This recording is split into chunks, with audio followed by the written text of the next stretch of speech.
This is Caravan. It was written by Duke Ellington, actually by his trombone player. And it's a classic of big band music, but I first learned it from a guitar player. My personal hero was a guy named Chet Atkins. And Chet not only was my hero, but I actually got to grow up and meet my hero, which was even more exciting. He became my friend after a while, which was totally cool.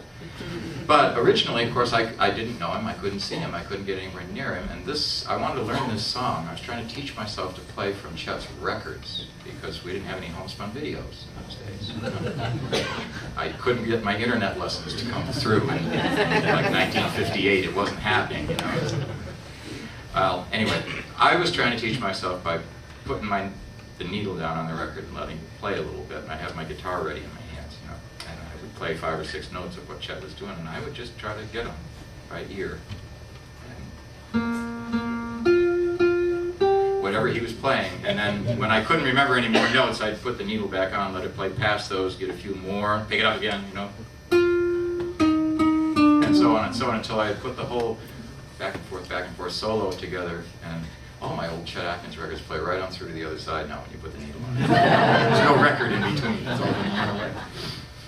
Well, that's the truth though, and because I couldn't see him and didn't have a teacher or anything to say, no, silly, don't do that, I would do that. And one of the things that really attracted me on the very first record, I think it was, is that I got was this song, Caravan. And he had recorded it using an electric guitar. And now he had the guitar plugged into an electronic echo chamber, which in those days was a tape recorder. And you plug the guitar into the tape recorder and it recorded whatever you were playing and then added it to what you were playing. Like an extra signal coming back in, and you would blend it in, and then you got this effect like you were in the Grand Canyon, you know, because what this thing would do is any note you played, it recorded it and spat it at you, like an echo. So I was listening to this and I was hearing all kinds of notes, but I had no idea that there was an echo machine. I think you saw that coming? Yeah. Like John Henry in the steam drill here, I decided, well, gosh, he's playing a lot of notes. It's going to take some work. So I figured out how I thought he was doing it. So now I have my own built-in echo chamber sometimes. Depends on what night it is. But I'll show you what I got. Now, here's what Chet was doing. He had the guitar wired up so the echo would just affect the bass notes, you know, like this. So here's what he's playing. Now you turn the machine on, and that's what you hear.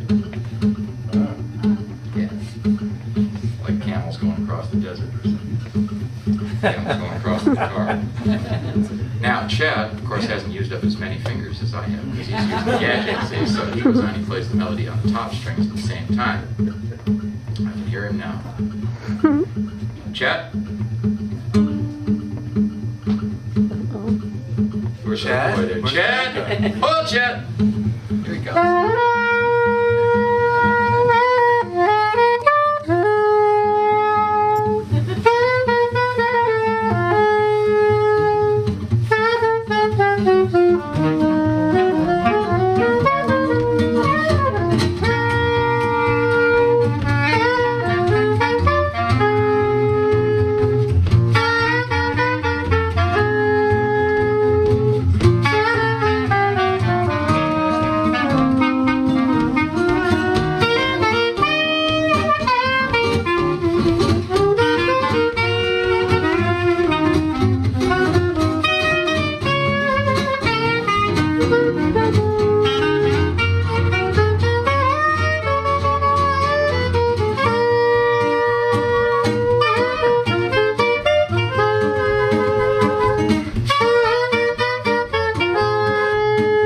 Meet the second generation of the Passim All-Stars. That's my son, Ben Golder-Novick.